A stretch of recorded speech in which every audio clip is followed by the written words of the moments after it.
നമസ്കാരം.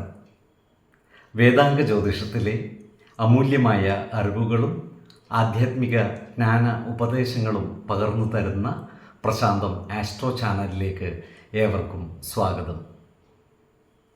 ഈ ചാനൽ ഇതുവരെയും സബ്സ്ക്രൈബ് ചെയ്യാത്തവർ ഇപ്പോൾ തന്നെ സബ്സ്ക്രൈബ് ചെയ്യുക. നോട്ടിഫിക്കേഷൻ ലഭിക്കുന്നതിനായി ബെൽ ബട്ടൺ അമർത്തുമല്ലോ. ഒപ്പം ചാനൽ ലൈക്ക് ചെയ്യുക, ഷെയർ ചെയ്യുക, കമൻറ്റ് ചെയ്യുക. കൊല്ലവർഷം 1199 എടവ സംക്രമം ആയില്യം നക്ഷത്രത്തിലാണ്.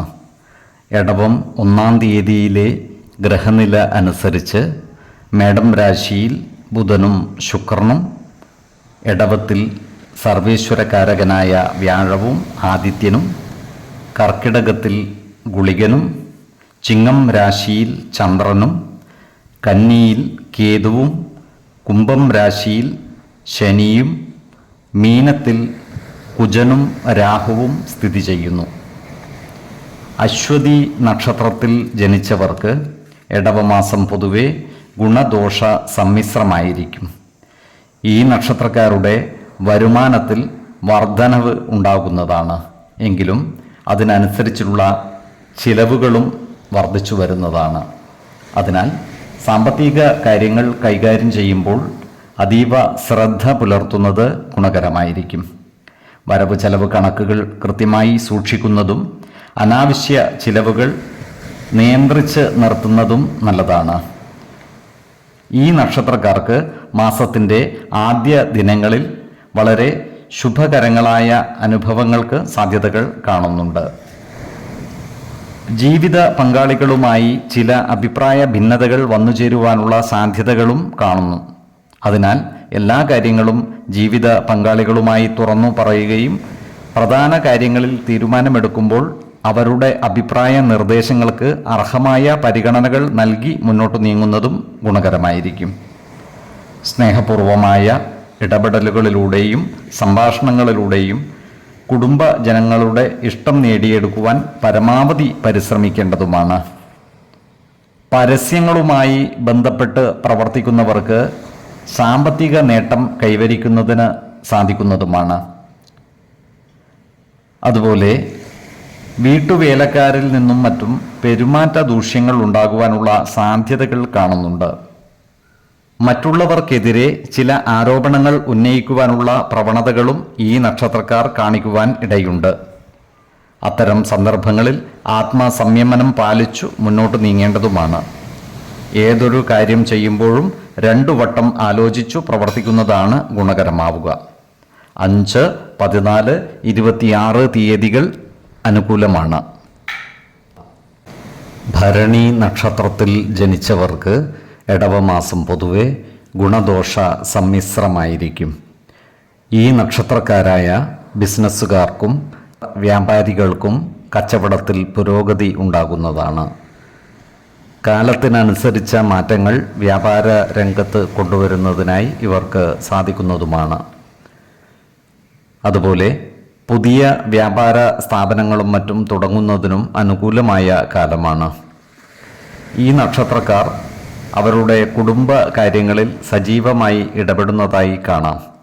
ക്രിയാത്മകമായ പ്രവർത്തനങ്ങളിലൂടെ എല്ലാവരുടെയും ഇഷ്ടം നേടിയെടുക്കുവാൻ ഇവർക്ക് സാധിക്കുന്നതുമാണ്. എന്നാൽ കുടുംബകാര്യങ്ങളിലുള്ള അനാവശ്യ ഇടപെടലുകളും ഭാഷണങ്ങളും ഒഴിവാക്കി മുന്നോട്ട് നീങ്ങുവാൻ പ്രത്യേകം ശ്രദ്ധിക്കേണ്ടതുമാണ്. ഈ നക്ഷത്രക്കാർക്ക് സർക്കാരിൽ നിന്നും കിട്ടാനുള്ള പല ആനുകൂല്യങ്ങൾക്കും കാലതാമസം നേരിടുകയോ അവ കിട്ടാതിരിക്കുവാനോ ഉള്ള സാധ്യതകൾ കാണുന്നുണ്ട്. ഇത്തരം കാര്യങ്ങളിൽ ഇടപെടുമ്പോൾ ഗുണത്തേക്കാളേറെ ദോഷങ്ങൾ വന്നുചേരുവാനുള്ള സാധ്യതകളും കൂടുതലാണ്. അതിനാൽ ബന്ധപ്പെട്ട ഉദ്യോഗസ്ഥരെ കണ്ട് നല്ല രീതിയിൽ കാര്യങ്ങൾ അവതരിപ്പിക്കുകയും ആനുകൂല്യങ്ങൾ നേടിയെടുക്കുന്നതിനായി പരമാവധി പരിശ്രമിക്കുകയും വേണം. ഈ നക്ഷത്രക്കാർ ആരോഗ്യകാര്യങ്ങളിൽ ഒരു പ്രത്യേക ശ്രദ്ധ പതിപ്പിക്കേണ്ട ഒരു മാസം കൂടിയാണ് ഇടവം. പ്രത്യേകിച്ചും ശിരോരോഗത്തിന് മരുന്ന് കഴിക്കുന്നവർ കൃത്യമായ വൈദ്യ പരിശോധനകൾ നടത്തുകയും ഡോക്ടറുടെ നിർദ്ദേശമനുസരിച്ചുള്ള മരുന്നുകൾ കഴിക്കുകയും വേണം. ഈ നക്ഷത്രക്കാരായ ഉദ്യോഗാർത്ഥികൾക്കും മറ്റു തൊഴിൽ അന്വേഷകർക്കും അനുകൂലമായ കാലമാണ്. പുതിയ ജോലികളിൽ പ്രവേശിക്കുവാനുള്ള അവസരം ഇവർക്ക് ഒത്തുവരുന്നതുമാണ്. 4, 14, 25 തീയതികൾ അനുകൂലമാണ്. കാർത്തിക നക്ഷത്രത്തിൽ ജനിച്ചവർക്ക് ഇടവമാസം പൊതുവെ ഗുണഫലങ്ങൾ കൂടിയിരിക്കും. ഈ നക്ഷത്രക്കാർക്ക് കർമ്മ മേഖലയിൽ നല്ല പുരോഗതി കൈവരിക്കുവാൻ സാധിക്കുന്നതാണ്. തൊഴിലാളികൾക്ക് കൂടുതൽ ആനുകൂല്യങ്ങളും അവസരങ്ങളും ലഭിക്കുന്നതുമാണ്. ജോലിസ്ഥലത്ത് സഹപ്രവർത്തകരിൽ നിന്നും മേലുദ്യോഗസ്ഥരിൽ നിന്നും നല്ല സഹായ സഹകരണങ്ങൾ ലഭിക്കുന്നതാണ്. ക്രിയാത്മകമായ പ്രവർത്തനങ്ങളിലൂടെ എല്ലാവരുടെയും ഇഷ്ടം നേടിയെടുക്കുവാൻ ഇവർക്ക് സാധിക്കുന്നതുമാണ്. ജോലിയിൽ പ്രമോഷൻ ലഭിക്കുവാനുള്ള യോഗവും ഈ നക്ഷത്രക്കാർക്കുണ്ട്. അതിനാൽ ജോലിക്കയറ്റത്തിനായി അപേക്ഷ സമർപ്പിക്കുന്നതിനും മേലുദ്യോഗസ്ഥരുമായി നേരിട്ട് സംസാരിക്കുന്നതിനും അനുകൂലമായ കാലമാണ്. ഏറ്റെടുക്കുന്ന പ്രവർത്തികൾ ആത്മാർത്ഥതയോടെയും സത്യസന്ധതയോടെയും ചെയ്തു പൂർത്തീകരിക്കുവാൻ ഇവർക്ക് സാധിക്കുന്നതുമാണ്. ഇവരുമായി ബന്ധപ്പെട്ട് ഉണ്ടാകാനിടയുള്ള വാക്ക് തർക്കങ്ങളും മറ്റും മധ്യസ്ഥ ശ്രമത്തിലൂടെ പരിഹരിക്കുവാൻ സാധിക്കുന്നതുമാണ്. എന്നാൽ പ്രകോപനപരങ്ങളായ സന്ദേശങ്ങളും മറ്റും ലഭിക്കുവാനുള്ള സാധ്യതകളും കാണുന്നുണ്ട്. അത്തരം സന്ദർഭങ്ങളിൽ ആത്മസംയമനം പാലിക്കേണ്ടതും തിരിച്ചു പ്രതികരിക്കാതിരിക്കുകയും ചെയ്യുന്നത് ഗുണകരമായിരിക്കും. കുടുംബ ബന്ധങ്ങൾ ഊട്ടിയുറപ്പിക്കുവാനും ബന്ധുജനങ്ങളുടെ ഇഷ്ടം നേടിയെടുക്കുന്ന രീതിയിൽ പ്രവർത്തിക്കുവാനും ഇവർക്ക് സാധിക്കുന്നതാണ്. ഈ നക്ഷത്രക്കാർ ആരോഗ്യകാര്യങ്ങളിൽ ഒരു ശ്രദ്ധ പുലർത്തുന്നത് ഗുണകരമായിരിക്കും. ജീവിത ശൈലി രോഗങ്ങൾക്ക് സ്ഥിരമായി മരുന്ന് കഴിക്കുന്നവർ കൃത്യമായ വൈദ്യ പരിശോധനകൾ നടത്തുന്നതും ഡോക്ടറുടെ നിർദ്ദേശമനുസരിച്ചുള്ള മരുന്നുകൾ മുടങ്ങാതെ കഴിക്കുന്നതും ഗുണകരമായിരിക്കും. 5, 15, 25 തീയതികൾ അനുകൂലമാണ്. രോഹിണി നക്ഷത്രത്തിൽ ജനിച്ചവർക്ക് ഇടവമാസം പൊതുവെ ഗുണദോഷ സമ്മിശ്രമായിരിക്കും. ഈ നക്ഷത്രക്കാർ അവർ ഇടപെടുന്ന എല്ലാ മേഖലകളിലും ആത്മസംയമനം പുലർത്തുകയും മാന്യത നിലനിർത്തുകയും ചെയ്യുന്നതാണ്. അതുകൊണ്ട് തന്നെ കർമ്മ മേഖലകളിൽ പൊതുജന അഭിപ്രായം വർദ്ധിക്കുന്നതുമാണ്. ഇവർക്ക് ഭരണകേന്ദ്രങ്ങളിൽ സ്വാധീനം വർദ്ധിക്കുകയും ചെയ്യുന്നതാണ്. ക്രിയാത്മകമായ പ്രവർത്തനങ്ങളിലൂടെ സമൂഹ മനസ്സിൻ്റെ അംഗീകാരം നേടിയെടുക്കുവാൻ ഇവർക്ക് സാധിക്കുന്നതുമാണ്. എന്നാൽ സാമ്പത്തിക കാര്യങ്ങൾ കൈകാര്യം ചെയ്യുമ്പോൾ അതീവ ശ്രദ്ധ പുലർത്തുന്നത് ഗുണകരമായിരിക്കും.